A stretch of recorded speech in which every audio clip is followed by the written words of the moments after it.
Platon. Država. Druga knjiga. Kad sam to rekao, mišljah da sam s raspravljanjem gotov, ali kako se čini, to biješe istom početak, jer Glaukon je uvijek i u svemu veoma junačan, pa i tad se ne htjede zadovoljiti time što je Trasimah sustao, nego reče: Sokrate, da li nas hoćeš samo prividno ili uistinu uvjeriti da je na svaki način bolje biti pravedan nego nepravedan? Volio bih uistinu kad bi bilo do mene, odgovorih. Tad ne postižeš ono što bih htio, jer reci mi, zar se tebi čini da ima dobara koji bismo htjeli imati ne radi posljedica nego radi njih samih, na primjer radost i sve one naslade koji nisu štetne i od kojih u kasnije vrijeme ništa drugo ne nastaje osim radosti onome tko ih ima? Meni se tako čini, rekoh ja. A dalje, dobra koja volimo i same po sebi i radi posljedica, na primjer mišljenje, vid, zdravlje, te volimo jamačno iz oba razloga. Da, rekoh. A vidiš i treću vrstu dobara u koju ide vježbanje tijela, traženje lijeka u bolesti, liječenje i drugi stručni poslovi. To je, rekli bismo, i htjeli imati, nego smo radi nagrade i ostaloga što odatle dolazi. Ima zaista, rekoh, i ta treća vrsta. U koju vrstu dakle stavljaš pravednost? Ja mislim u najljepšu, što treba da voli i samo po sebi i radi posljedica onaj koji hoće sretan biti. Ali se tako ne čini većini. Oni je stavljaju u neugodnu vrstu, koju treba obavljati radi nagrade i slavnog glasa, ali koja je sama po sebi i zbog tog nepoželjna. Znam, rekoh ja, da se tako čini, i Trasimah je kao takvu davno kudi, a hvali nepravdu. Ali ja sam, kako se čini, neuk čovjek. Deder dakle i mene čuj, da li će se kao i meni činiti, jer čini mi se da je Trasimah od tebe prije reda kao zmija opčinjen, a meni se ne sviđa dokaz za jedno i drugo. Želim naime čuti što je jedno i drugo, pravednost i nepravda, kakvu moć imaju samu po sebi i što prave od ljudske duše, a nagrade i posljedice da pustimo s mirom. Ako ti je s voljom, ponovit ću Trasimahovu tvrdnju, pa ću najprije reći što obično kažu da je pravednost i odakle je nastala. Drugo, pokazat ću da je svi vrše protiv volje, kao neko nužno zlo, a treće, da to pravo čine, jer kako kažu, mnogo je tobože boljih život nepravednika nego pravednika. No ja, Sokrate, nipošto tako ne mislim, ali sam se smeo i oglušio slušajući Trasimaha i nebrojne druge, a obranu pravednosti da je bolja od nepravde nisam još ni od koga čuo kako bih htio. A želim čuti da se pohvalim sam po sebi. Mislim da bih najprije od tebe to čuo. Zato ću svom silom pohvaliti nepravedni život i tako ti pokazati kako opet hoću i tebe čuti, da nepravdu kudiš, a pravednost hvališ. Nego gledaj je li tako pravo. Više nego išta, rekoh ja, jer o čemu bih itko pametan radi govorio i slušao. Prekrasno govoriš. I što sam prvo obećao reći, to čuj, bit i podrijetlo pravednosti. Kažu da je od prirode dobro činiti nepravdu, a zlo trpjeti nepravdu, ali da je veće zlo kad se nepravda trpi, nego dobro kad se nepravda čini. Zato kad ljudi kušaju oboje, onda se onima koji ne mogu nepravdu od sebe odbijati, a drugima je činiti, čini korisnije međusobno se nagoditi, da neće nepravdu ni činiti ni trpjeti. Zbog toga su, kažu, upravo i počeli postavljati sebi zakone i nagodbe. I što je tako nadloženo, to su nazvali zakonom i pravom. To je dakle postajanje i bitnost pravednosti. Ona je u sredini između najvećeg dobra. Naime, ako tko nepravdu čini i ne biva kažnjen, i najvećeg zla, ako tko trpi nepravdu, a ne može se osvetiti, pravednost, kao sredinu obojega, vole ne kao dobro, nego kao stvar vrijednu onda kad nije moguće nepravdu činiti. Jer onaj koji to može činiti i koji je pravo muževan, nikad se ni s kim ne bi nagodio, da nepravdu neće ni činiti ni trpjeti, ta bio bi lud. To je dakle Sokrate i kakva je, kako kažu, priroda i podrijetlo pravednosti. A da i oni koji pravednost vrše, to čine nerado i samo zato što ne mogu nepravdu činiti. Najbolje bismo razabrali iz sljedećeg primjera. Da damo jedan i drugome, pravedniku i nepravedniku, slobodu, da čini što hoće, pa da pratimo i gledamo kamo će jednog i drugog želja vući. Doista bismo zatekli pravednika da ide onamo kamo i nepravednik, jer po prirodi teži svako biće za moć, kao za nečim dobrim, ali ga zakon silom vraća, da poštuje jednakost. A bila bi sloboda, koju mislim, poglavito ovakva, kad bi oni dobili moć, kakvu kažu da je nekad dobio Gigo, praotac Lidijskog kralja. Jednog se dana, tako kaže priča, poslije velikog nevremena i potresa raspukla zemlja i nastao ponor baš na mjestu gdje je pasao. Kad on to opazi, začudi se i sađe dolje, te pored drugih čudesa pričaju da je vidio šuplja mjedena konja s vratašcima. Kada je na njih zavirio, je vidio unutra mrtvaca, kako mu se pričinilo većih razmjera od obična čovjeka. On nije ništa imao nego na ruci zlatan prsten. Pastir ga je skinuo i izišao. Kad su se pastiri po običaju sakupili da na koncu mjesec jave kralju o stadima, dođe i on s prstenom. Dok je s ostalima sjedio, slučajno je okrenuo zarez prstena prema unutarnjoj strani ruke, a na to je postao nevidljiv onima koji su kraj njega bili. I oni su se u njemu razgovarali, kao da je otišao. On se čudio, opet se prstena dotaknuo i okrenuo je zarez van, i na to je postao vidljiv. Opazivši to, iskušavaše prsten da li ima tu moć, i zaista, kad je zarez unutra okretao, postaješ nevidljiv, a kad ga okretaše van, vidljiv. Brzo mu iza tog otkrića uspjelo da bude među glasnicima, koji su išli kralju. Kad dođe na dvor, zavede njegovu ženu, navali s njom na kralja, ubije ga i prisvoji sebi vladu. Kad bi se dakle našla dva takva prstena, pa bi jedan natuknuo pravednik, a drugi nepravednik, nitko, čini se, ne bi bio tako nesalomljivo čvrst, da bi ostao kod pravednosti i htio izdržavati i ne dirati u tuđe, kad bi se mogao iz trga bez straha po volji uzimati, i iz kuće zalazati pa ljubiti žene po volji, i ubijati i iz tamnice po volji oslobađati, te ostalo raditi kao Bog među ljudima.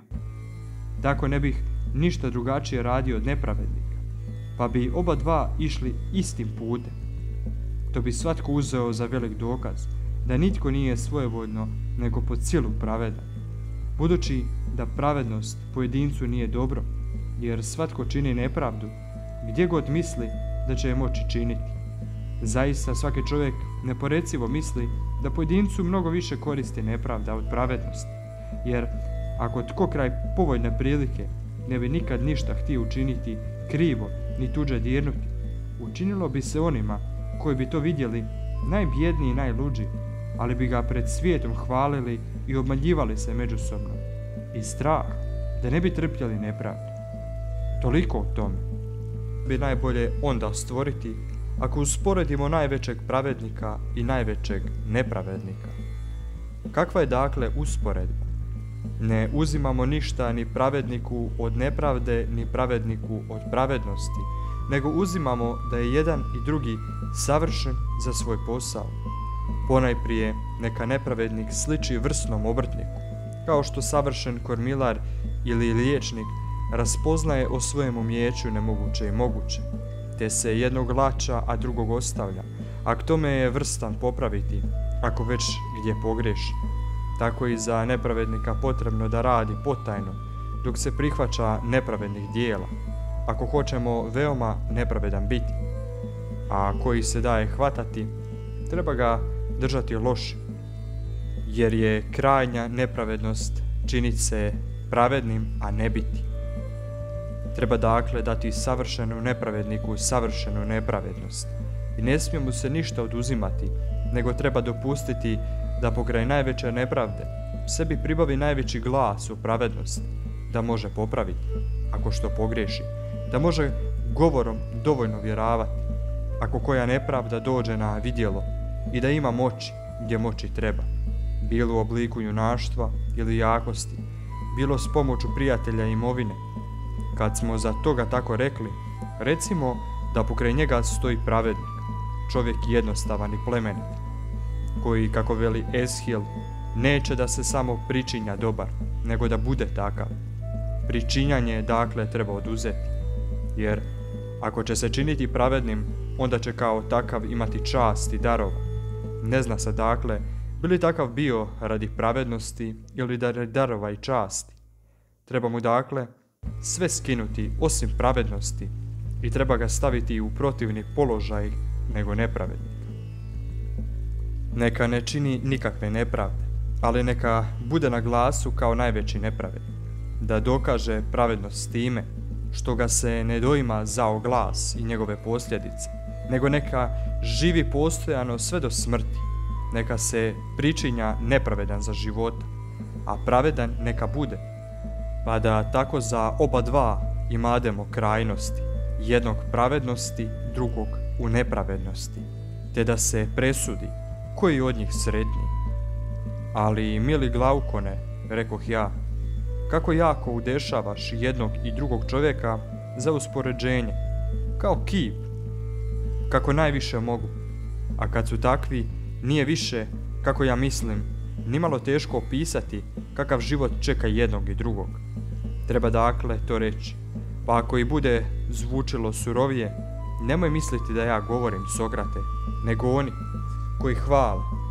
koji hvale nepravednost mjesto pravednosti.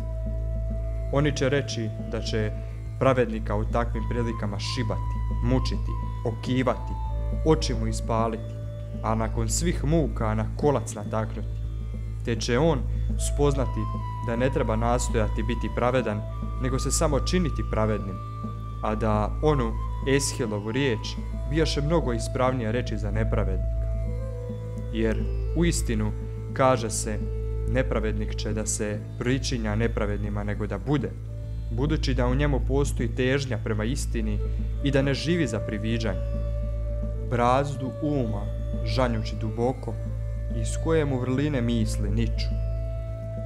Ponajprije on vlada u državi, jer se čini da je pravedan, zatim se ženi odakle hoće, udaje kćeri kamo hoće, može stupati u poslove i osobne veze s kim hoće i pokraj svega toga ima nedopuštene koristi od dobitaka, jer se ne žaca, nepravdu čini.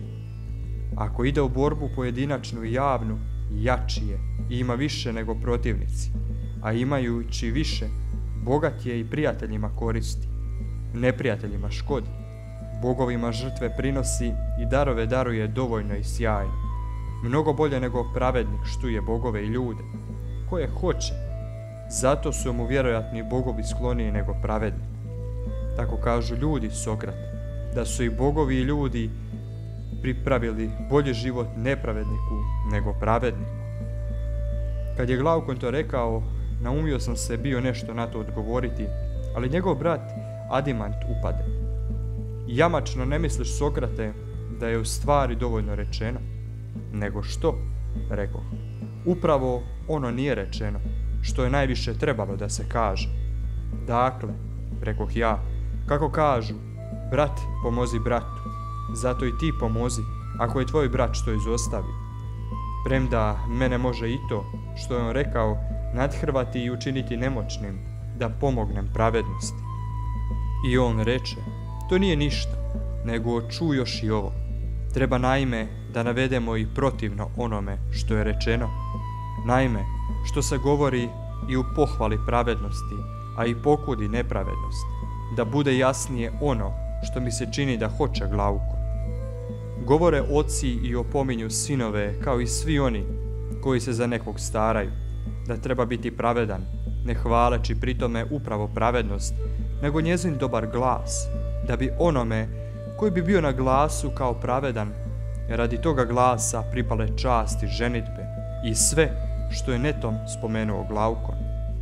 Da ima nepravednik radi dobrog glasa, ali oni mnogo više govore o posljedicama dobrog glasa, jer onom koji ima dobar glas obećavaju blagoslov bogova i spominju obilna dobra koja bogovi daju pobožnima.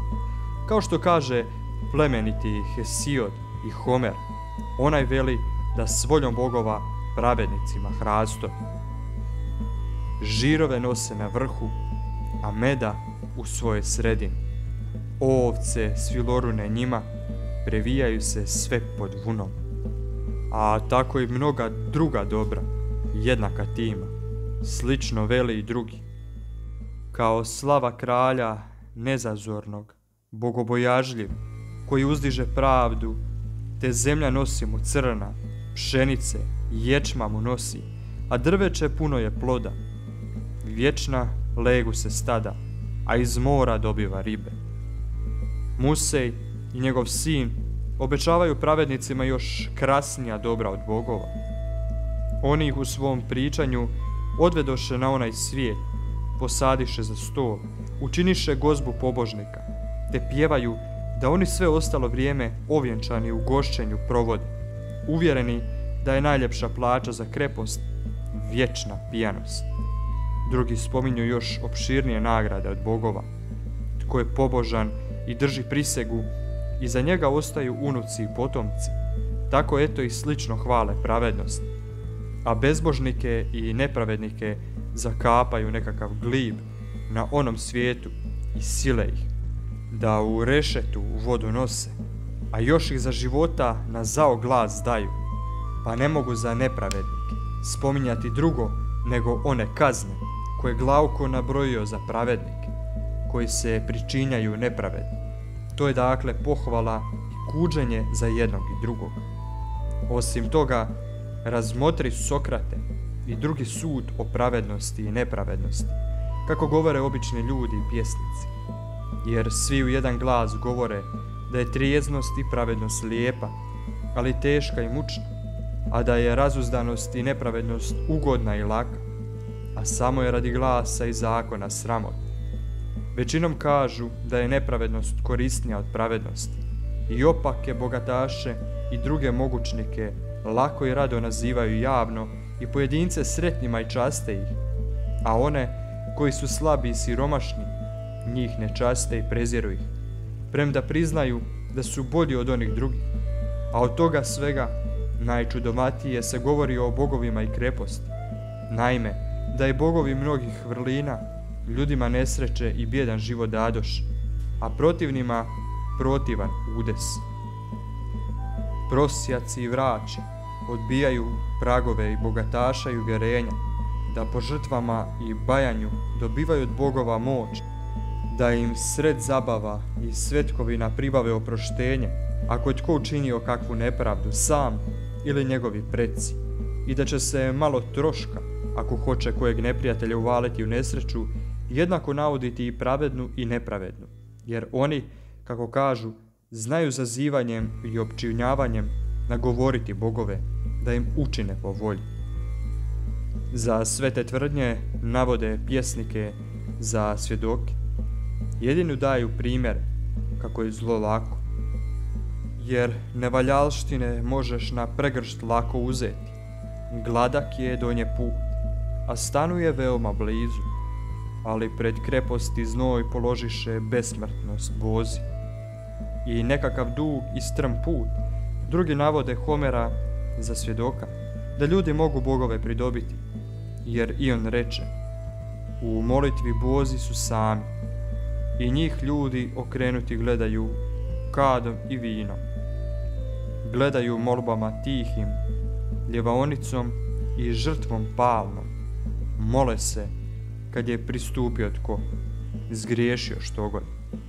A kad spominju mnoštvo knjiga Museja i Orfeja, kako kažu sinovi Selene i Muza, prema tim knjigama rede žrtve i uvjerenja ne samo pojedince, nego i cijele države, da živi, a i mrtvi tobože mogu dobiti oproštenje i oslobođenja za nepravedna djela pomoću žrtava i zabavnih igara.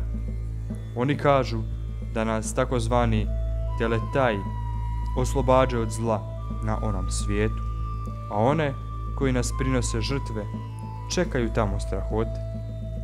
Sokrate, što misliš? Kako svi takvi i toliko govore o tome, kako krepost i zlo cijene ljudi i bogovi, djeluju na duše mladića, koji su divno nadareni i sposobni da iz svakog razgovora brzo povuku zaključke.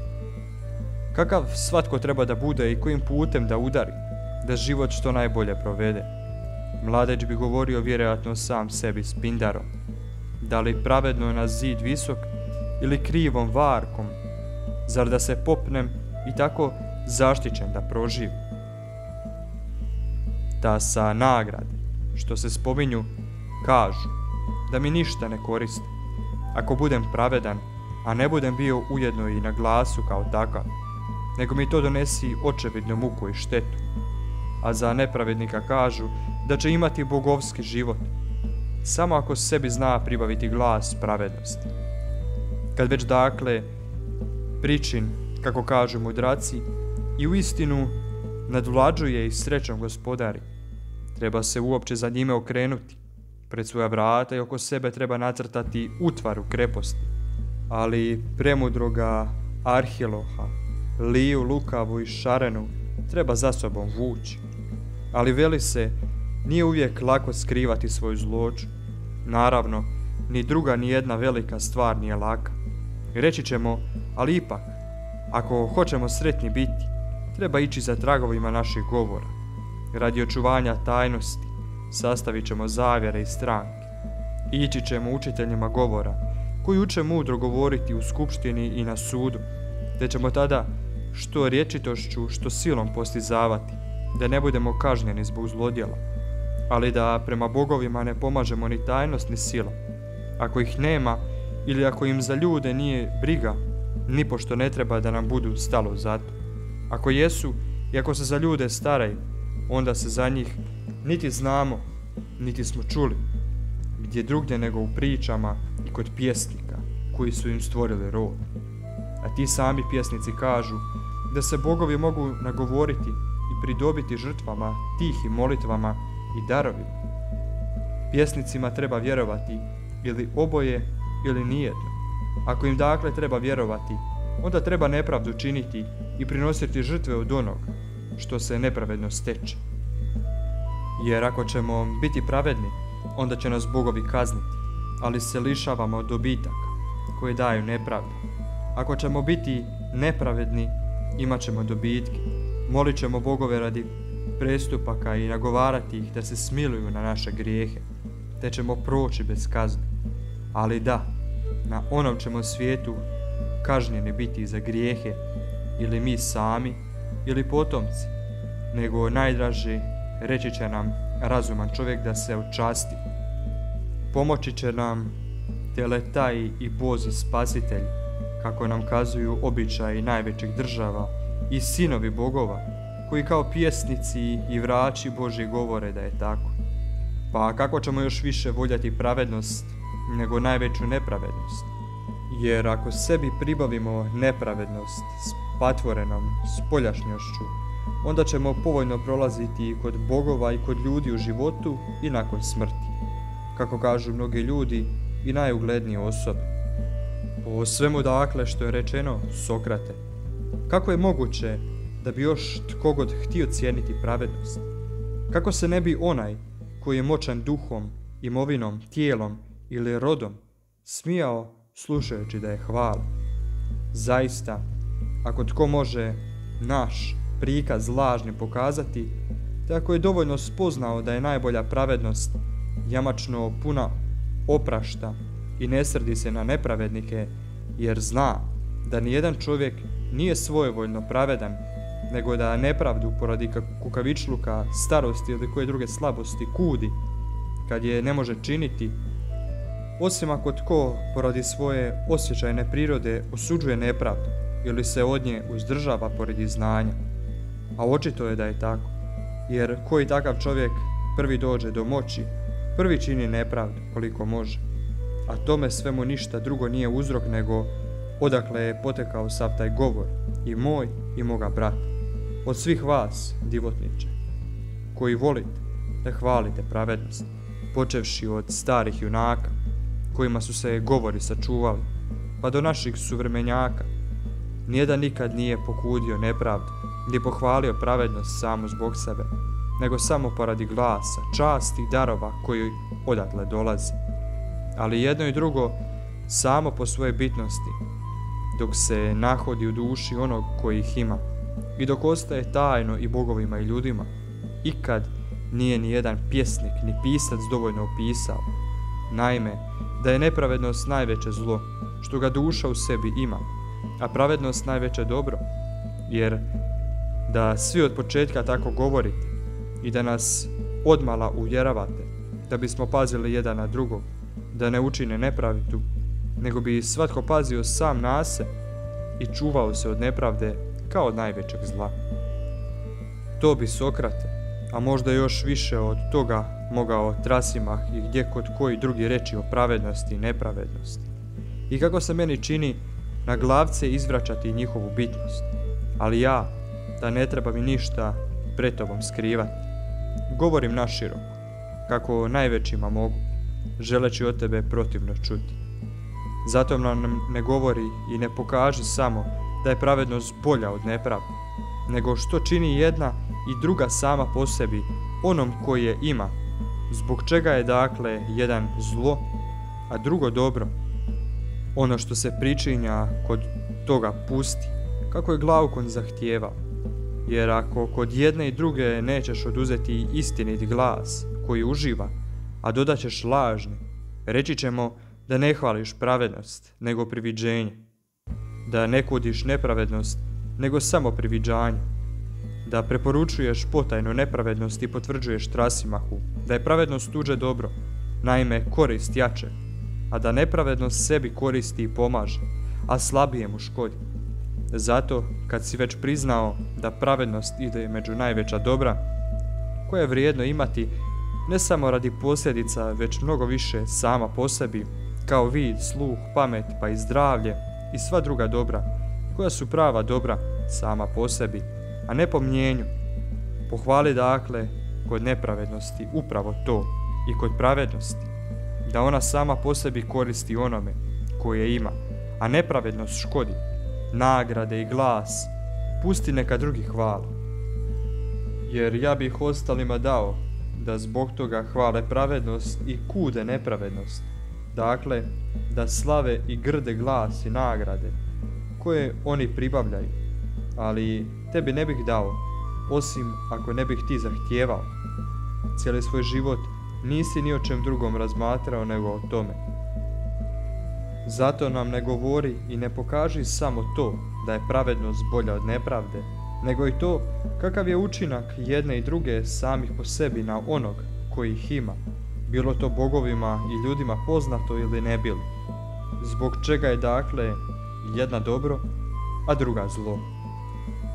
Ja sam se uvijek divio nadarenosti Glaukona i Adimanta, pa i sada, kad sam to čuo, vrlo se obradovah i rekoh: nije loše o vama, djeco slavnog oca, spjevao početak elegije ljubavnik Glaukonov, kad ste se proslavili u bici kod Megare. Djeco Aristona, koljeno slavnog muža božanskog. Tako je zaista, prijatelj, jer u vama je nešto posve božansko. Ako niste uvjereni da je nepravda bolja od pravednosti, premda je možete tako braniti, meni se dakle čini da biste doista uvjereni da je nepravda bolja, a sudim to po ostaloj vašoj čudi, jer po vašim govorima ne bih vam vjerovao. Što vam pak više vjerujem, to manje znam što ću. Pomoći ne mogu, jer mi se čini da sam preslab. Dokaz mi je to što sam govoreći Trasimahu mislio dokazati da je pravednost bolja od nepravde, a vi mi niste prihvatili.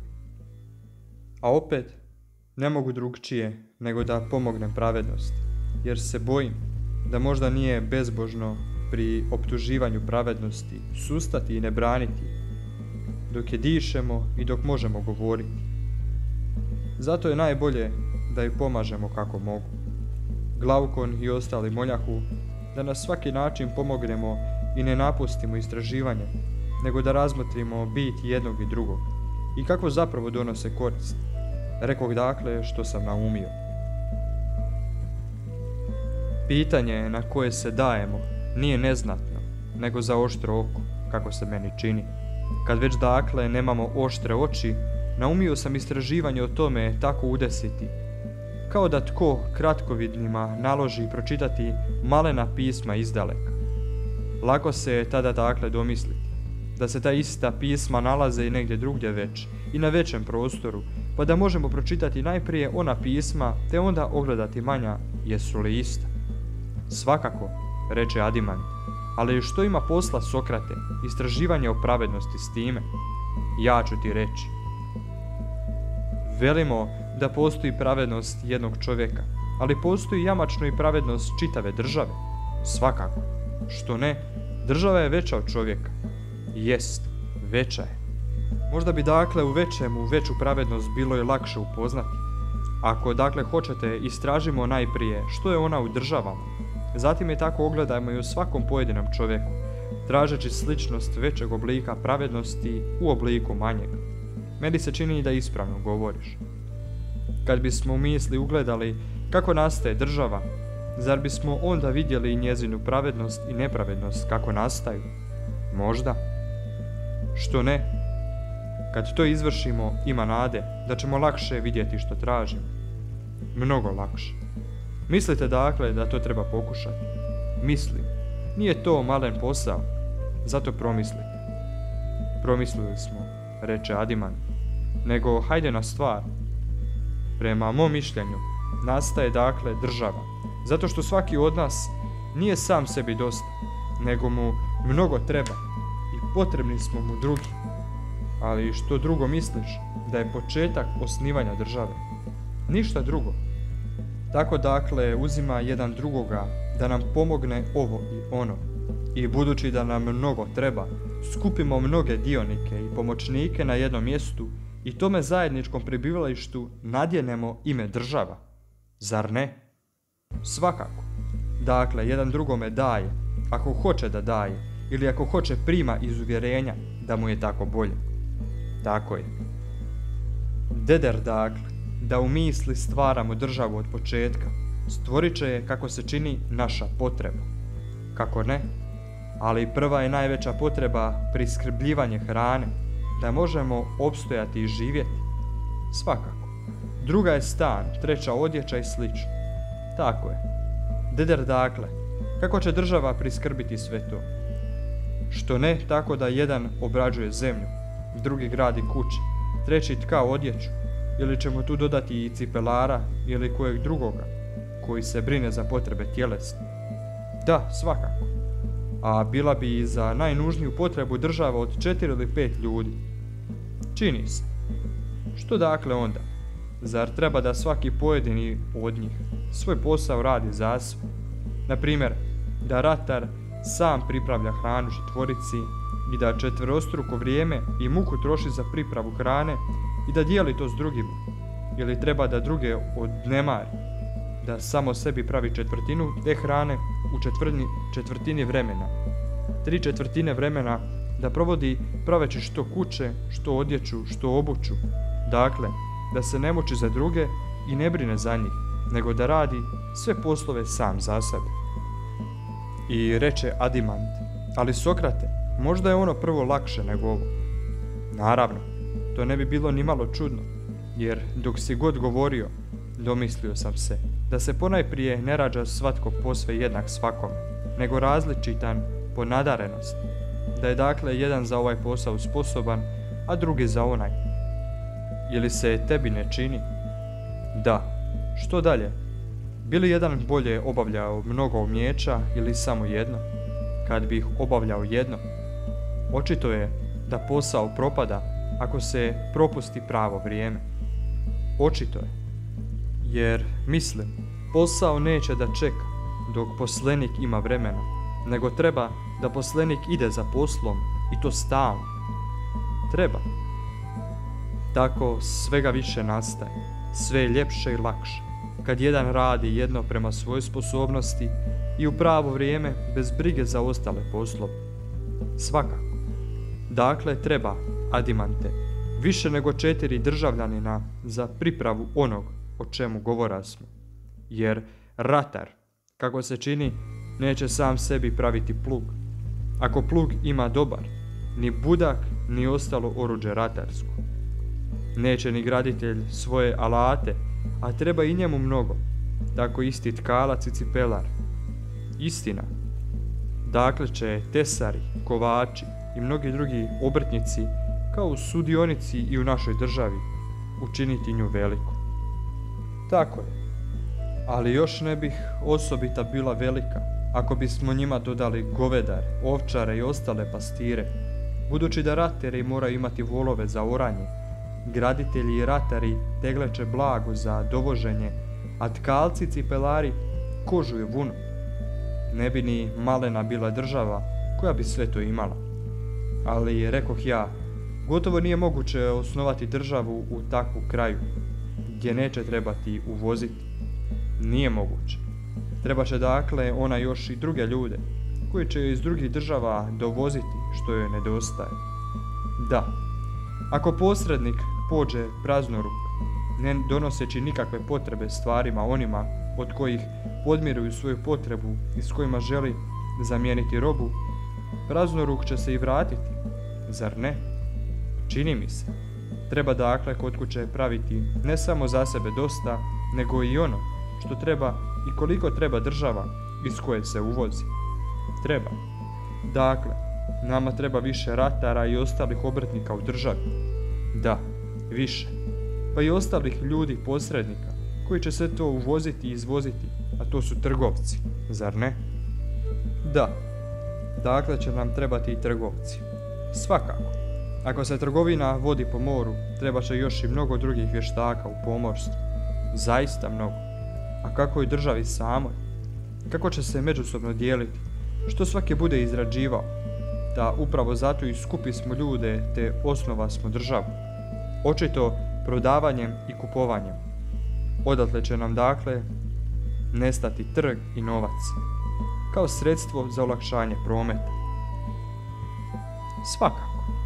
Ako ratar ili koji drugi obrtnik donese nešto od onoga što pravi na trg i ne nađe odmah kupce i mušterije, Dangobit će u svom poslu sjedeći na trgu.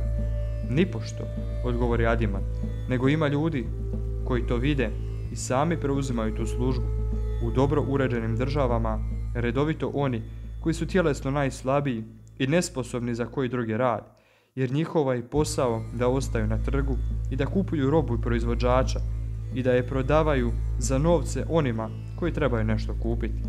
Dakle, nama ta potreba, rekoh ja, stvara trgovčiće, kramare u državi.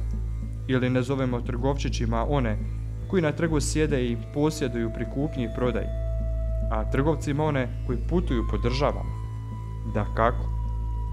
Ima još, kako ja mislim, i nekih drugih posrednika koji se baš ne ističu osobito umom, ali su dovoljno snažni tijelom za napore.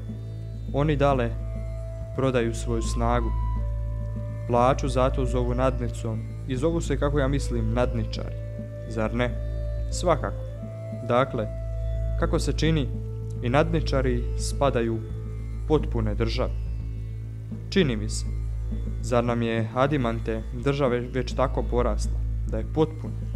Možda. Gdje bi onda u njoj bila pravednost, a gdje nepravednost?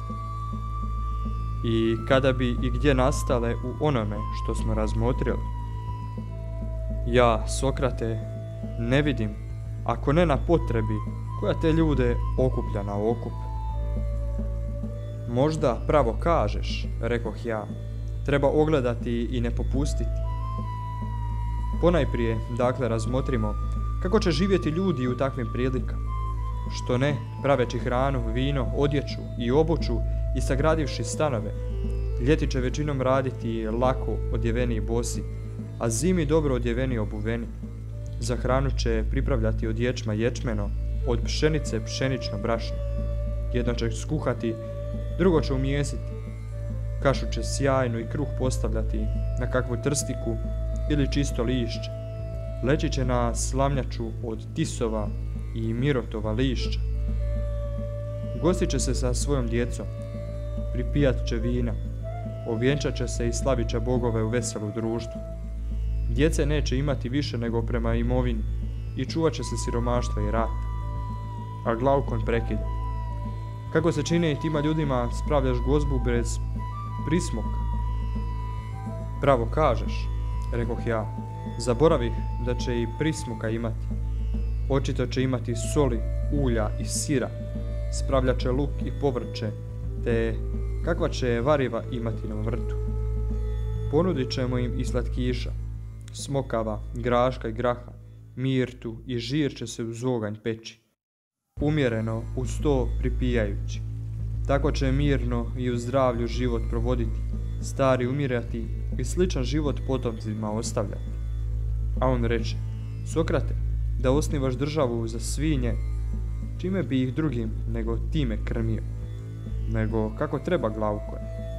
Kao obično da leže, mislim, na ležajima, ako neće biti bijedni, da jedu sa stola i da imaju prismoka i slatkiša kao i mi danas.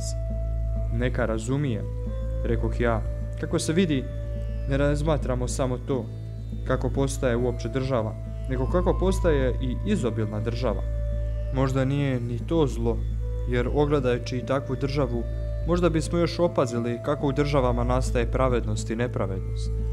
Prava, tako reći zdrava država, čini mi se jest onakva kako smo opisali, ali ako opet hoćete da ogledamo i državu u raskalašenosti, ništa ne smeta, jer zaista nekima, kako se čini, neće biti dosta ni ni takav život, nego će biti potrebni i ležaj, stolovi i drugo pokućstvo, pa i prismok, pomast i kadovi, milosnice i kolači i svega toga svake vrste, pa i ne smije se više, kako isprava govora smo, davati samo potrebno, stan, odjeću i obuću, nego treba potaći i slikarstvo, zlato, bjelokost i slično treba uvoziti. Zar ne? Da.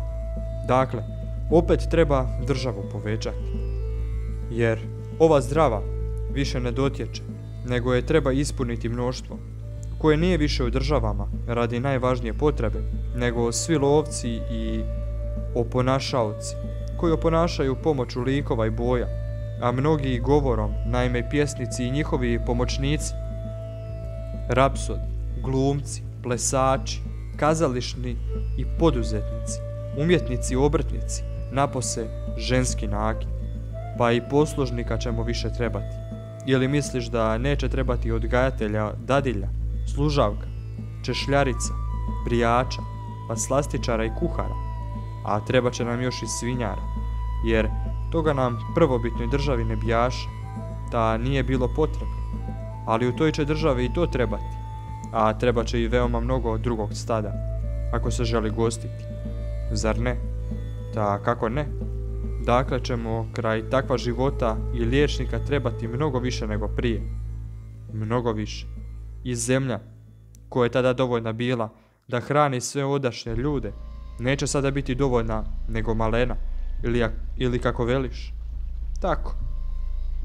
Dakle, nama treba odrezati od zemlje susjeda, ako hoćemo imati dovoljno pašnjaka i oranica. Isto će i naši susjedi učiniti od naše, ako se i oni upuste beskrajno tečenja blaga i prijeđu granicu najnužnijeg potreba. Svakako će to učiniti Sokrate. I za toga ćemo ratovati, Glaukone, ili kako će biti, da kako. Nemojmo još ništa govoriti, da li rat čini kakvo zlo ili dobro, nego samo toliko da smo postajanje rata našli u onome iz čega poglavito u državama i za pojedince i za mnoštvo zlo nastaje. A sad, sud onih o kojima govorimo moći ćemo sebi najbolje onda stvoriti ako usporedimo najvećeg pravednika i najvećeg nepravednika. Kakva je dakle usporedba? Ne uzimamo ništa ni pravedniku od nepravde, ni pravedniku od pravednosti, nego uzimamo da je jedan i drugi savršen za svoj posao. Ponajprije neka nepravednik sliči vrsnom obrtniku, kao što savršen kormilar ili liječnik raspoznaje o svojem umijeću nemoguće i moguće, te se jednog lača, a drugog ostavlja, a k tome je vrstan popraviti, ako već gdje pogriješi. Tako i za nepravednika potrebno da radi potajno, dok se prihvaća nepravednih dijela, ako hoćemo veoma nepravedan biti. A koji se daje hvatati, treba ga držati loši, jer je krajnja nepravednost činiti se pravednim, a ne biti. Treba dakle dati savršenu nepravedniku savršenu nepravednost i ne smije mu se ništa oduzimati, nego treba dopustiti da pokraj najveće nepravde sebi pribavi najveći glas u pravednost, da može popraviti, ako što pogriješi, da može govorom dovoljno vjeravati, ako koja nepravda dođe na vidjelo, i da ima moći gdje moći treba, bilo u obliku junaštva ili jakosti, bilo s pomoću prijatelja i imovine. Kad smo za toga tako rekli, recimo da pokraj njega stoji pravednik, čovjek jednostavan i plemenit, koji, kako veli Eshil, neće da se samo pričinja dobar, nego da bude takav. Pričinjanje dakle treba oduzeti, jer ako će se činiti pravednim, onda će kao takav imati čast i darova. Ne zna se dakle, bi li takav bio radi pravednosti ili radi darova i časti. Treba mu dakle sve skinuti osim pravednosti i treba ga staviti u protivni položaj nego nepravednika. Neka ne čini nikakve nepravde, ali neka bude na glasu kao najveći nepravednik, da dokaže pravednost time što ga se ne doima zao glas i njegove posljedice, nego neka živi postojano sve do smrti, neka se pričinja nepravedan za života, a pravedan neka bude, pa da tako za oba dva imademo krajnosti, jednog pravednosti, drugog u nepravednosti, te da se presudi koji od njih sretniji. Ali, mili Glaukone, rekoh ja, kako jako udešavaš jednog i drugog čovjeka za uspoređenje, kao kip, kako najviše mogu, a kad su takvi, nije više, kako ja mislim, nimalo teško opisati kakav život čeka jednog i drugog. Treba dakle to reći, pa ako i bude zvučilo surovije, nemoj misliti da ja govorim, Sokrate, nego oni koji hvale nepravednost mjesto pravednosti. Oni će reći da će pravednika u takvim prilikama šibati, mučiti, okivati, oči mu ispaliti, a nakon svih muka na kolac nataknuti, te će on spoznati da ne treba nastojati biti pravedan, nego se samo činiti pravednim, a da onu Eshilovu riječ bijaše mnogo ispravnije reći za nepravednika. Jer uistinu kaže se, nepravednik će da se pričinja nepravednima nego da bude, budući da u njemu postoji težnja prema istini i da ne živi za priviđanje. Brazdu uma, žanjući duboko, iz koje mu vrline misli niču. Ponajprije on vlada u državi, jer se čini da je pravedan, zatim se ženi odakle hoće, udaje kćeri kamo hoće, može stupati u poslove i osobne veze s kim hoće i pokraj svega toga ima nedopuštene koristi od dobitaka, jer se ne žaca, nepravdu čini. Ako ide u borbu pojedinačnu i javnu, jači je i ima više nego protivnici, a imajući više, bogat je i prijateljima koristi, neprijateljima škodi, bogovima žrtve prinosi i darove daruje dovoljno i sjajno, mnogo bolje nego pravednik štuje bogove i ljude, koje hoće, zato su mu vjerojatni bogovi skloniji nego pravedniku. Tako kažu ljudi, Sokrate, da su i bogovi i ljudi pripravili bolji život nepravedniku nego pravedniku. Kad je Glaukon to rekao, naumio sam se bio nešto na to odgovoriti, ali njegov brat Adimant upade. Jamačno ne misliš, Sokrate, da je u stvari dovoljno rečeno? Nego što, rekoh, upravo ono nije rečeno, što je najviše trebalo da se kaže. Dakle, rekoh ja, kako kažu, brat pomozi bratu, zato i ti pomozi, ako je tvoj brat što izostavio.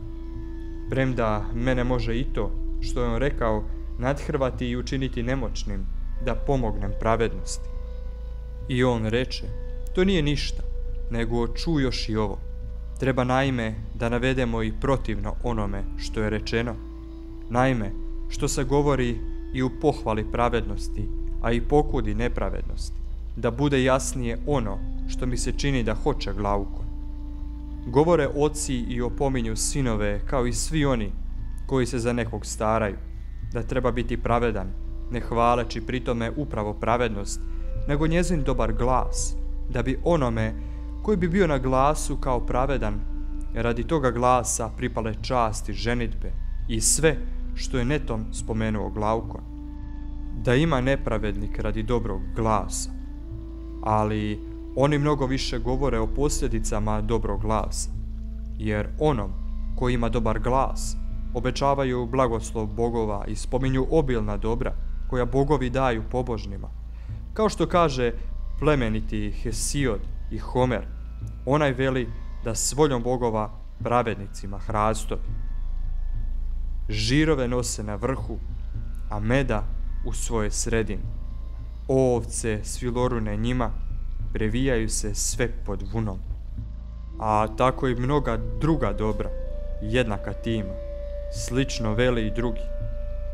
Kao slava kralja nezazornog, bogobojažljiv, koji uzdiže pravdu, te zemlja nosi mu crna, pšenice, ječma mu nosi, a drveće puno je ploda.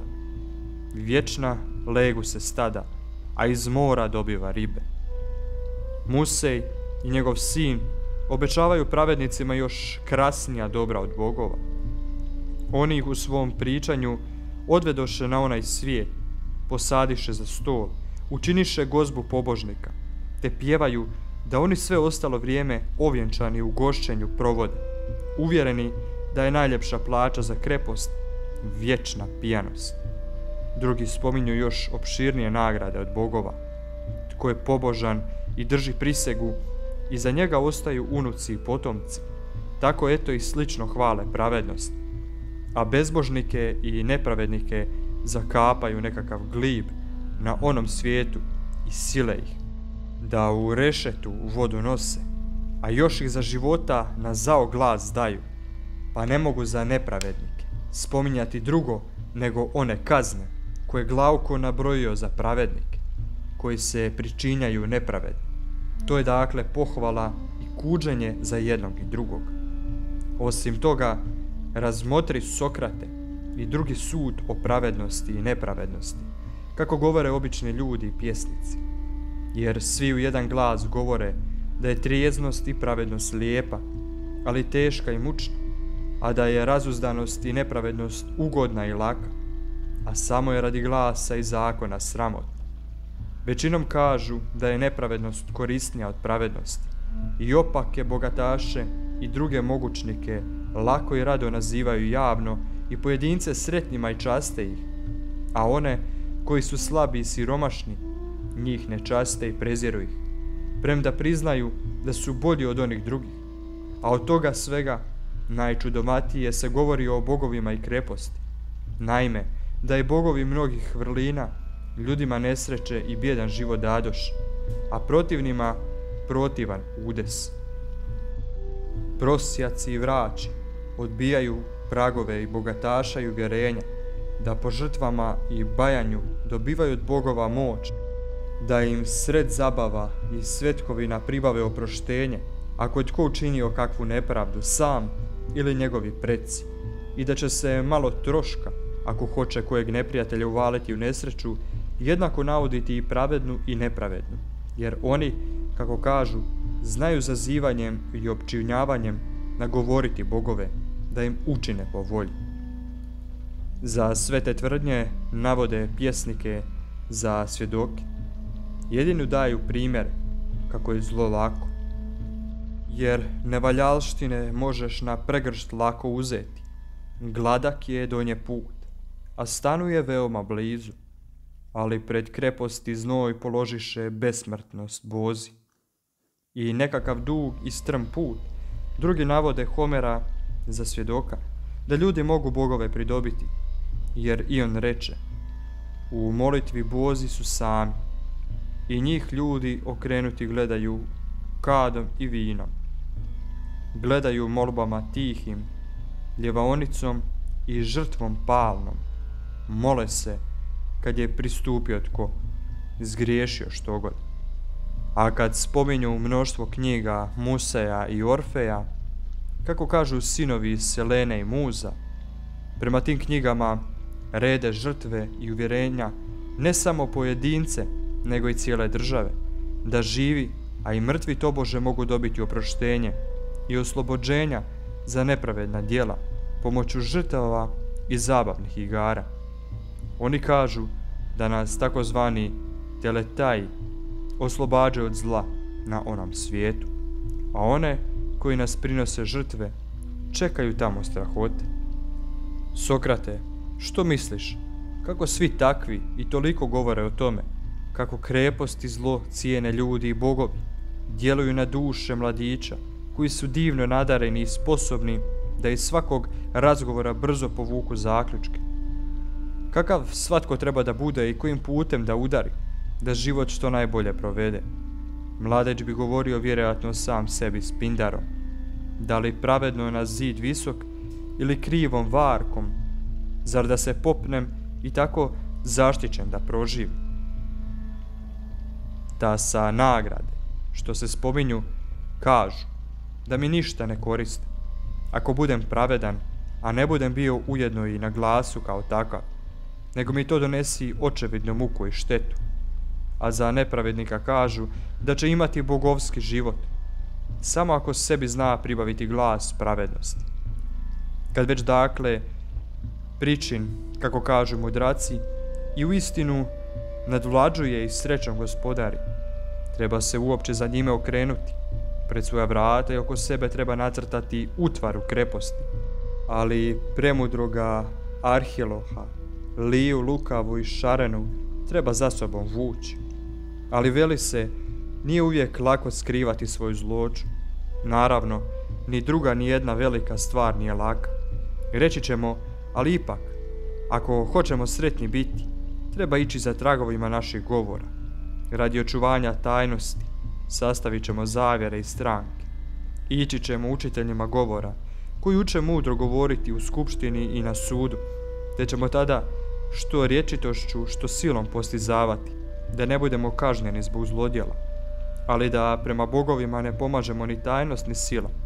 Ako ih nema ili ako im za ljude nije briga, nipošto ne treba da nam budu stalo za to.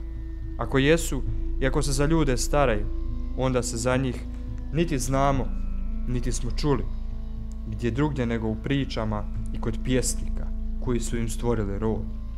A ti sami pjesnici kažu da se bogovi mogu nagovoriti i pridobiti žrtvama, tihim molitvama i darovima. Pjesnicima treba vjerovati ili oboje ili nijedno.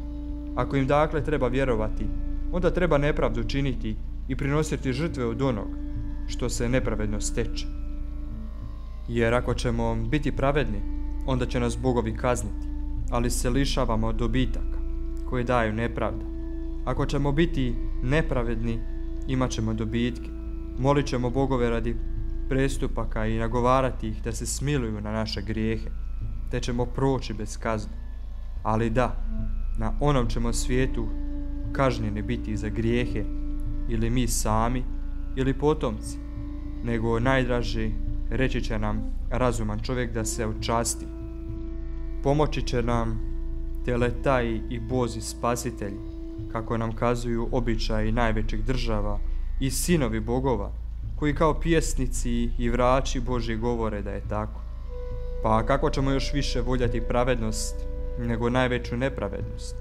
Jer ako sebi pribavimo nepravednost s patvorenom spoljašnjošću, onda ćemo povoljno prolaziti i kod bogova i kod ljudi u životu i nakon smrti, kako kažu mnogi ljudi i najuglednije osobe. Po svemu dakle što je rečeno, Sokrate, kako je moguće da bi još tko god htio cijeniti pravednost? Kako se ne bi onaj koji je moćan duhom, imovinom, tijelom ili rodom, smijao slušajući da je hvala. Zaista, ako tko može naš prikaz lažni pokazati, tako je dovoljno spoznao da je najbolja pravednost jamačno puna oprašta i ne srdi se na nepravednike, jer zna da nijedan čovjek nije svojevoljno pravedan, nego da nepravdu poradi kukavičluka, starosti ili koje druge slabosti kudi, kad je ne može činiti, osim ako tko poradi svoje osjećajne prirode osuđuje nepravdu ili se od nje uzdržava pored znanja. A očito je da je tako, jer koji takav čovjek prvi dođe do moći, prvi čini nepravdu koliko može, a tome svemu ništa drugo nije uzrok nego odakle je potekao sav taj govor, i moj i moga brata, od svih vas, divotniče, koji volite da hvalite pravednost, počevši od starih junaka, kojima su se govori sačuvali, pa do naših suvremenjaka. Nijedan nikad nije pokudio nepravdu, ni pohvalio pravednost samo zbog sebe, nego samo poradi glasa, časti i darova koji odatle dolaze. Ali jedno i drugo samo po svojoj bitnosti, dok se nahodi u duši onog koji ih ima i dok ostaje tajno i bogovima i ljudima, ikad nije ni jedan pjesnik ni pisac dovoljno opisao. Naime, da je nepravednost najveće zlo, što ga duša u sebi ima, a pravednost najveće dobro, jer da svi od početka tako govorite i da nas odmala uvjeravate, da bismo pazili jedan na drugog, da ne učine nepravdu, nego bi svatko pazio sam na se i čuvao se od nepravde kao od najvećeg zla. To bi Sokrate, a možda još više od toga, mogao Trasimah i gdje kod koji drugi reći o pravednosti i nepravednosti. I kako se meni čini, na glavce izvraćati njihovu bitnost. Ali ja, da ne treba mi ništa pred tobom skrivati, govorim naširoko, kako najvećima mogu, želeći od tebe protivno čuti. Zato nam ne govori i ne pokaži samo da je pravednost bolja od nepravde, nego što čini jedna i druga sama po sebi onom koji je ima, zbog čega je dakle jedan zlo, a drugo dobro. Ono što se pričinja kod toga pusti, kako je Glaukon zahtijevao. Jer ako kod jedne i druge nećeš oduzeti istinit glas koji uživa, a dodaćeš lažni, reći ćemo da ne hvališ pravednost, nego priviđenje, da ne kudiš nepravednost, nego samo priviđanje, da preporučuješ potajno nepravednost i potvrđuješ Trasimahu, da je pravednost tuđe dobro, naime korist jače, a da nepravednost sebi koristi i pomaže, a slabijemu škodi. Zato, kad si već priznao da pravednost ide među najveća dobra, koje je vrijedno imati ne samo radi posljedica, već mnogo više sama po sebi, kao vid, sluh, pamet, pa i zdravlje i sva druga dobra, koja su prava dobra sama po sebi, a ne po mnjenju. Pohvali dakle kod nepravednosti upravo to i kod pravednosti, da ona sama po sebi koristi onome koje ima, a nepravednost škodi. Nagrade i glas pusti neka drugi hvale. Jer ja bih ostalima dao da zbog toga hvale pravednost i kude nepravednost, dakle da slave i grde glas i nagrade koje oni pribavljaju, ali tebi ne bih dao, osim ako ne bih ti zahtijevao. Cijeli svoj život nisi ni o čem drugom razmatrao nego o tome. Zato nam ne govori i ne pokaži samo to da je pravednost bolja od nepravde, nego i to kakav je učinak jedne i druge samih po sebi na onog koji ih ima, bilo to bogovima i ljudima poznato ili ne bilo. Zbog čega je dakle jedna dobro, a druga zlo. Ja sam se uvijek divio nadarenosti Glaukona i Adimanta, pa i sada, kad sam to čuo, vrlo se obradovah i rekoh: nije loše o vama, djeco slavnog oca, spjevao početak elegije ljubavnik Glaukonov, kad ste se proslavili u bici kod Megare. Djeco Aristona, koljeno slavnog muža božanskog. Tako je zaista, prijatelj, jer u vama je nešto posve božansko.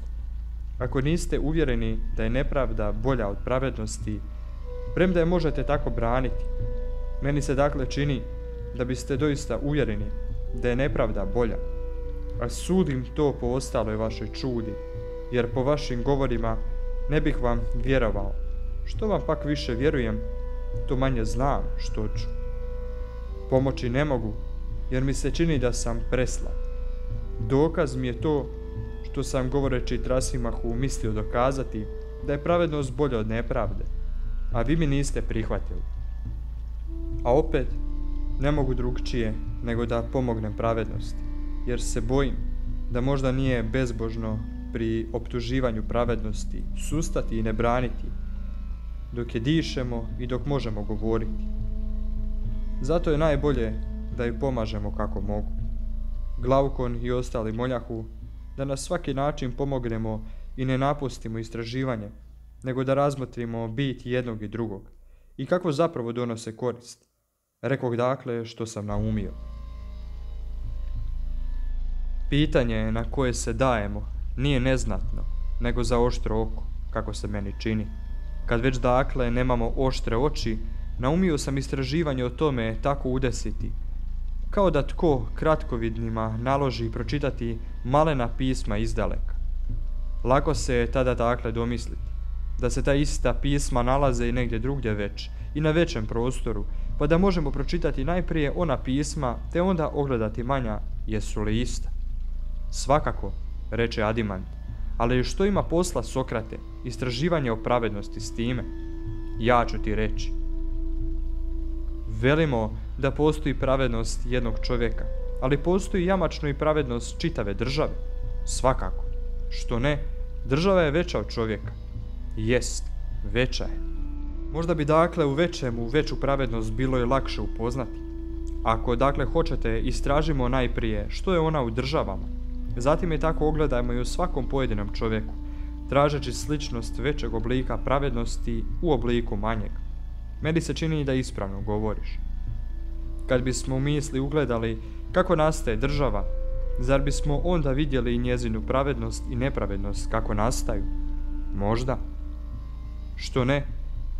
Kad to izvršimo, ima nade da ćemo lakše vidjeti što tražimo. Mnogo lakše. Mislite dakle da to treba pokušati? Mislim. Nije to malen posao. Zato promislite. Promislili smo, reče Adimant. Nego hajde na stvar. Prema mom mišljenju, nastaje dakle država. Zato što svaki od nas nije sam sebi dosta, nego mu mnogo treba i potrebni smo mu drugi. Ali što drugo misliš da je početak osnivanja države? Ništa drugo.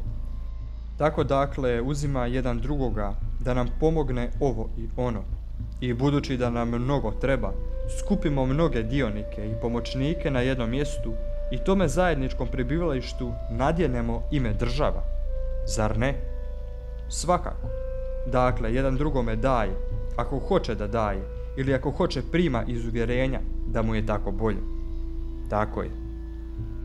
Deder dakle, da u misli stvaramo državu od početka, stvorit će je kako se čini naša potreba. Kako ne? Ali prva je najveća potreba priskrbljivanje hrane, da možemo opstojati i živjeti. Svakako. Druga je stan, treća odjeća i slično. Tako je. Deder dakle, kako će država priskrbiti sve to?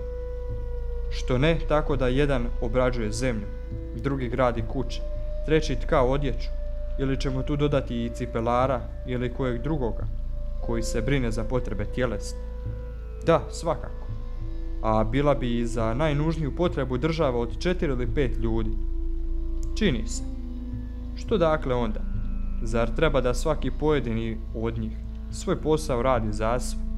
Naprimjer, da ratar sam pripravlja hranu četvorici i da četverostruko vrijeme i muku troši za pripravu hrane i da dijeli to s drugima? Ili treba da druge odnemari, da samo sebi pravi četvrtinu te hrane u četvrtini vremena, 3/4 vremena da provodi praveći što kuće, što odjeću, što obuću. Dakle, da se ne muči za druge i ne brine za njih, nego da radi sve poslove sam za sebe. I reče Adimant, Ali Sokrate, možda je ono prvo lakše nego ovo. Naravno, to ne bi bilo ni malo čudno, jer dok si god govorio, domislio sam se da se ponajprije ne rađa svatko posve jednak svakome, nego različitan po nadarenosti, da je dakle jedan za ovaj posao sposoban, a drugi za onaj. Ili se tebi ne čini? Da, što dalje? Bi li jedan bolje obavljao mnogo umijeća ili samo jedno? Kad bih obavljao jedno, očito je da posao propada ako se propusti pravo vrijeme. Očito je. Jer, mislim, posao neće da čeka dok poslenik ima vremena, nego treba da poslenik ide za poslom i to stalno. Treba.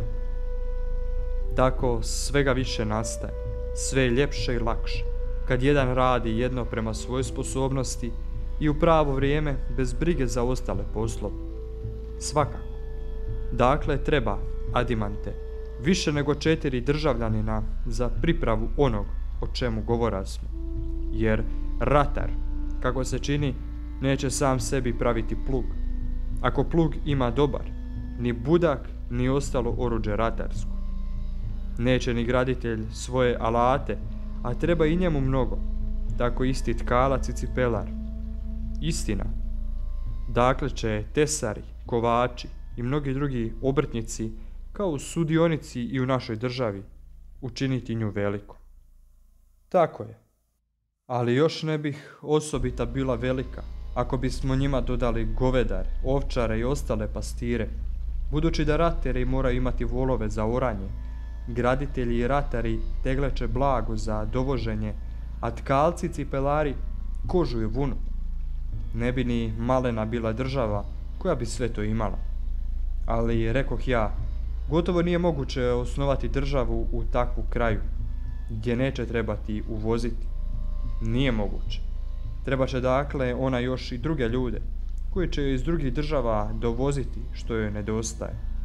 Da, ako posrednik pođe praznoruk, ne donoseći nikakve potrebe stvarima onima od kojih podmiruju svoju potrebu i s kojima želi zamijeniti robu, praznoruk će se i vratiti, zar ne?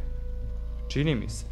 Treba dakle kod kuće praviti ne samo za sebe dosta, nego i ono što treba i koliko treba država iz koje se uvozi. Treba. Dakle, nama treba više ratara i ostalih obrtnika u državi. Da, više. Pa i ostalih ljudi posrednika, koji će sve to uvoziti i izvoziti, a to su trgovci, zar ne? Da. Dakle će nam trebati i trgovci. Svakako.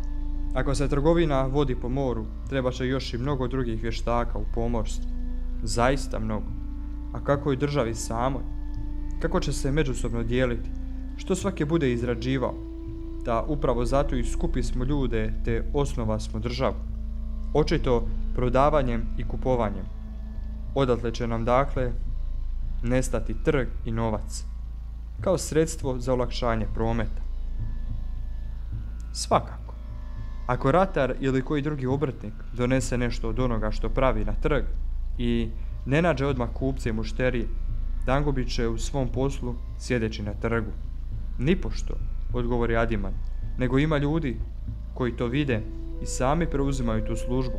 U dobro uređenim državama redovito oni koji su tjelesno najslabiji i nesposobni za koji drugi rad, jer njihova je posao da ostaju na trgu i da kupuju robu i proizvođača i da je prodavaju za novce onima koji trebaju nešto kupiti.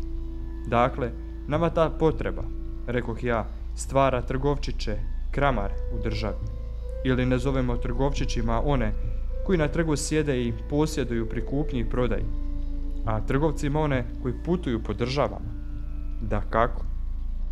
Ima još, kako ja mislim, i nekih drugih posrednika koji se baš ne ističu osobito umom, ali su dovoljno snažni tijelom za napore. Oni dale prodaju svoju snagu. Plaću zato zovu nadnicom i zovu se, kako ja mislim, nadničari. Zar ne? Svakako. Dakle, kako se čini, i nadničari spadaju potpune države. Čini mi se. Zar nam je, Adimante, država već tako porasla, da je potpuno? Možda.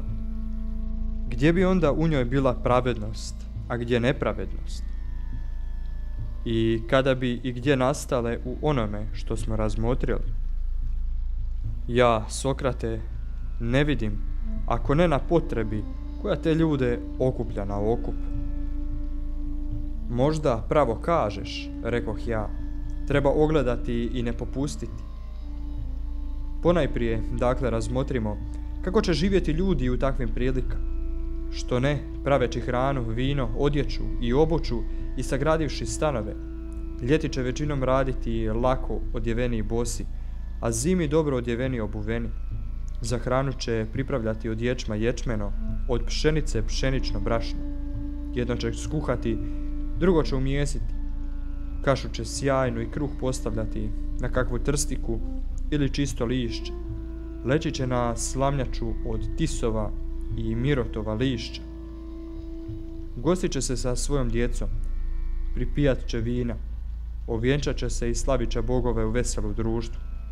Djece neće imati više nego prema imovini i čuvat će se siromaštva i rata. A Glaukon prekida. Kako se čini i tima ljudima spravljaš gozbu bez prismoka? Pravo kažeš, rekoh ja, zaboravih da će i prismoka imati. Očito će imati soli, ulja i sira, spravljat će luk i povrće, te kakva će variva imati na vrtu. Ponudit ćemo im i slatkiša, smokava, graška i graha, mirtu i žir će se uz oganj peći, umjereno uz to pripijajući. Tako će mirno i u zdravlju život provoditi, stari umirati i sličan život potomcima ostavljati. A on reče, Sokrate, da osnivaš državu za svinje, čime bi ih drugim nego time krmio? Nego kako treba, Glaukone? Kao obično da leže, mislim, na ležajima, ako neće biti bijedni, da jedu sa stola i da imaju prismoka i slatkiša kao i mi danas. Neka razumijem, rekoh ja, kako se vidi, ne razmatramo samo to, kako postaje uopće država, nego kako postaje i izobilna država. Možda nije ni to zlo, jer ogledajući i takvu državu, možda bismo još opazili kako u državama nastaje pravednost i nepravednost. Prava, tako reći zdrava država, čini mi se jest onakva kako smo opisali, ali ako opet hoćete da ogledamo i državu u raskalašenosti, ništa ne smeta, jer zaista nekima, kako se čini, neće biti dosta ni ono, ni takav život, nego će biti potrebni i ležaj, stolovi i drugo pokućstvo, pa i prismok, pomast i kadovi, milosnice i kolači i svega toga svake vrste, pa i ne smije se više, kako isprava govora smo, davati samo potrebno, stan, odjeću i obuću, nego treba potaći i slikarstvo, zlato, bjelokost i slično treba uvoziti. Zar ne? Da. Dakle, opet treba državu povećati. Jer ova zdrava više ne dotječe, nego je treba ispuniti mnoštvo, koje nije više u državama radi najvažnije potrebe, nego svi lovci i oponašaoci, koji oponašaju pomoću likova i boja, a mnogi i govorom, naime pjesnici i njihovi pomoćnici, rapsodi, glumci, plesači, kazališni i poduzetnici, umjetnici i obrtnici, napose ženski nakit, pa i poslužnika ćemo više trebati. Ili misliš da neće trebati odgajatelja, dadilja, služavka, češljarica, brijača, pa slastičara i kuhara, a treba će nam još i svinjara, jer toga nam prvobitnoj državi ne bijaše, ta nije bilo potrebno, ali u toj će državi i to trebati, a treba će i veoma mnogo drugog stada, ako se želi gostiti. Zar ne? Ta kako ne? Dakle ćemo kraj takva života i liječnika trebati mnogo više nego prije. Mnogo više. I zemlja, koja je tada dovoljna bila da hrani sve odašnje ljude, neće sada biti dovoljna nego malena, ili kako veliš. Tako. Dakle, nama treba odrezati od zemlje susjeda, ako hoćemo imati dovoljno pašnjaka i oranica. Isto će i naši susjedi učiniti od naše, ako se i oni upuste beskrajno tečenja blaga i prijeđu granicu najnužnijeg potreba. Svakako će to učiniti Sokrate. Iza toga ćemo ratovati, Glaukone. Ili kako će biti? Da kako? Nemojmo još ništa govoriti, da li rat čini kakvo zlo ili dobro, nego samo toliko da smo postajanje rata našli u onome iz čega poglavito u državama i za pojedince i za mnoštvo zlo nastaje.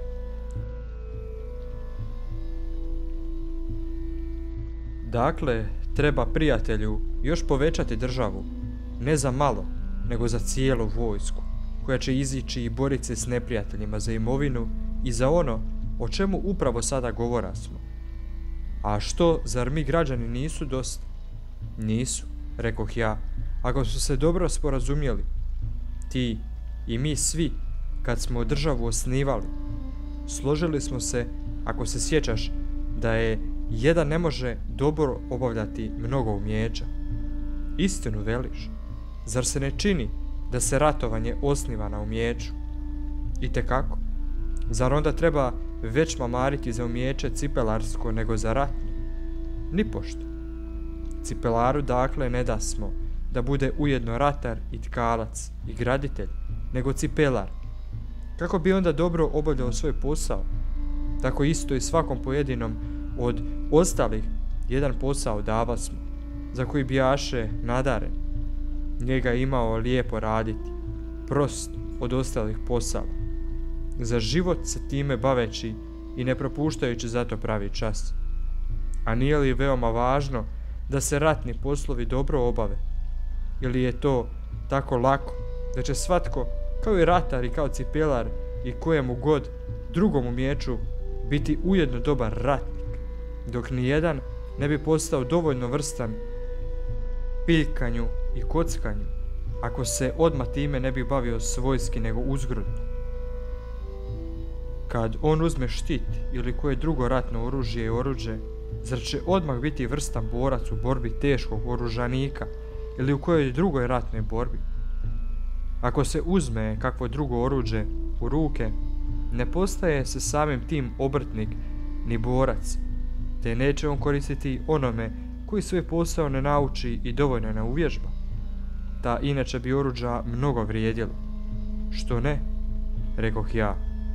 Kako je posao onih koji čuvaju državu najvažniji, tako im treba najviše slobode od ostalih posala, a opet će umijeća i mara najvećeg. Da, mislim tako. Zar onda ne treba i osobitog dara za sam posao? Kako ne?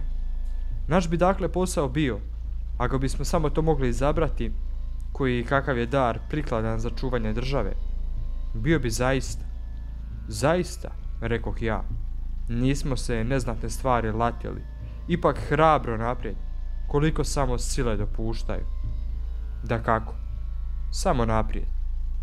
Misliš li dakle da se dar čuvanja pametna psa razlikuje nešto od sposobnosti plemenita mladića? Kako misliš? Tako. Jedan i drugi treba da oštro opaža, da hitro goni što opaža i da bude opet snažan ako se treba boriti, kad uhvati. Da zaista treba sve to i da je hrabar ako će se već dobro boriti. Kako ne? A zar je hrabar onaj koji nije srčan, bilo konj, bilo pas, bilo koja god druga životinja? Sigurno si opazio da je srčanost neodoljiva i nepobjediva, da je s njome svaka duša neustrašiva i neusporediva. Opazio sam. Jasno je dakle kakav treba da bude čuvar tijela. Da, jasno je. Pa i dušom, naime srčan. I to.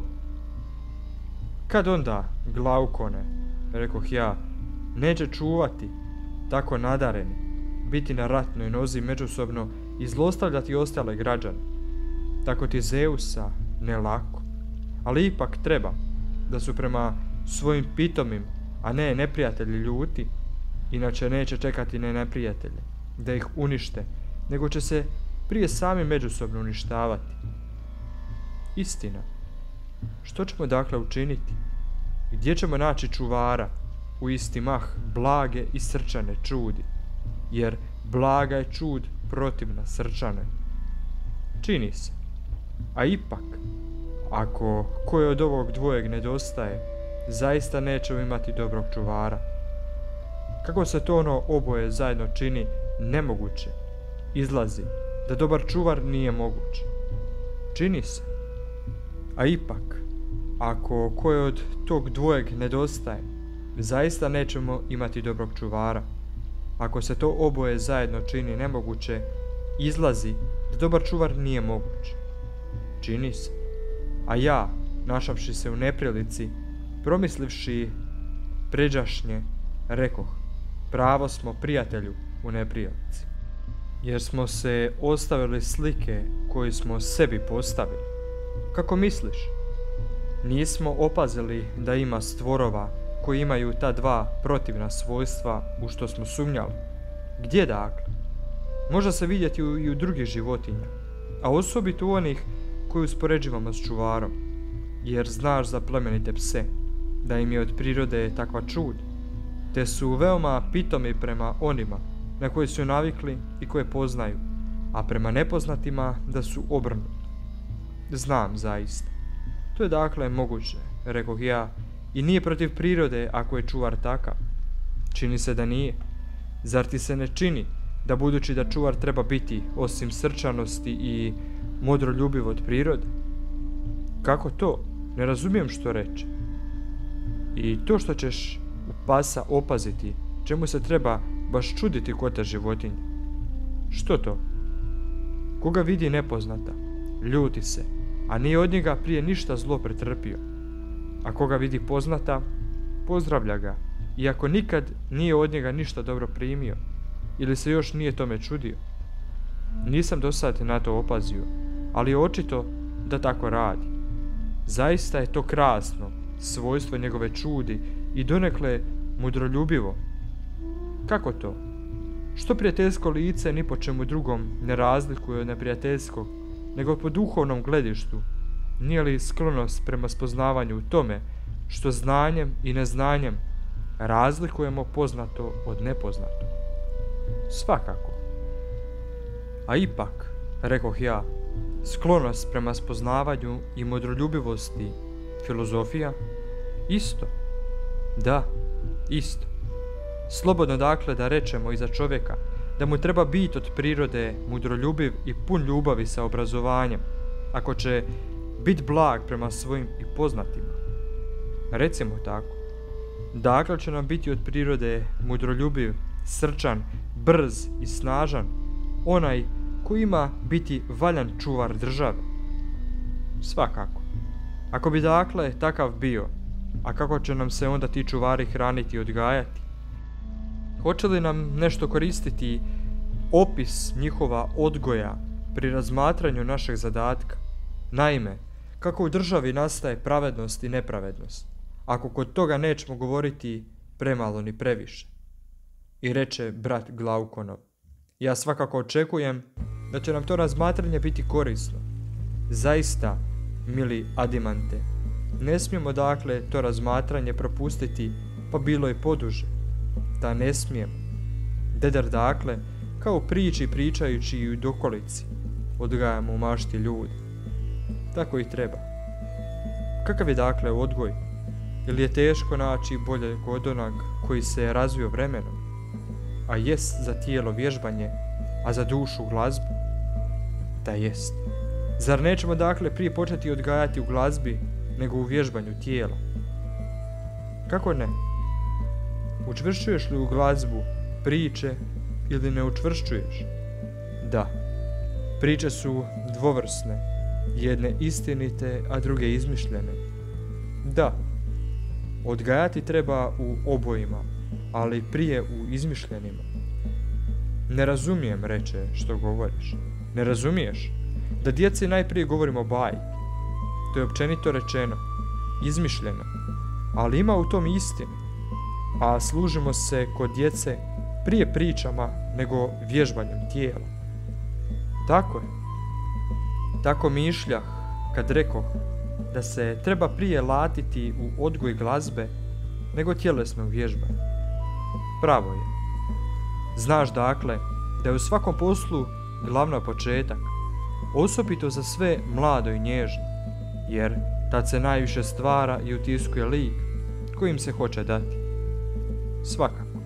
Zar ćemo onda tako lako dopustiti da djeca slušaju kakve god priče, od kad god sastavljene, i da primaju dušu predodžbe većinom protivne onima, koji će o našem mišljenju trebati imati kad odrastu? Nikako nećemo dopustiti. Ponajprije dakle, kako se čini, treba nadgledati sastavljanje priča i koju priču lijepo načine treba izabrati, a koju ne načine izbaciti.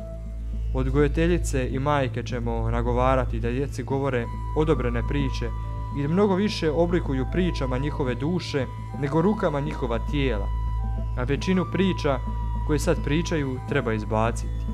Kakve to? U većim pričama, rekoh ja, razabrat ćemo i manje, jer treba da i veće i manje pričamo isti učinak i isti smisao. Ili misliš da ne? Da. Ali ne razumijem na kakve veće misliš.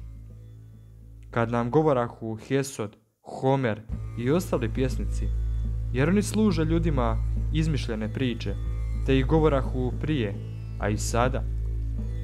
Kako i što im prigovaraš? Ono što treba najprije i najviše prigovarati, osobito ako tko ne izmišlja lijepo. Što to? Kad pjesnici krivo prikazuju kakvi su bogovi i polubogovi, upravo kao slikar koji nimalo sličnu sliku ne crta. Taj pravo je tome prigovarati, ali kako dakle da kažemo i što? Ponajprije, krivo je rekao pripovjedač o najvećem mitu, naime da je Uran učini ono što kaže Hesiod i da se opet njemu Krono osvetio.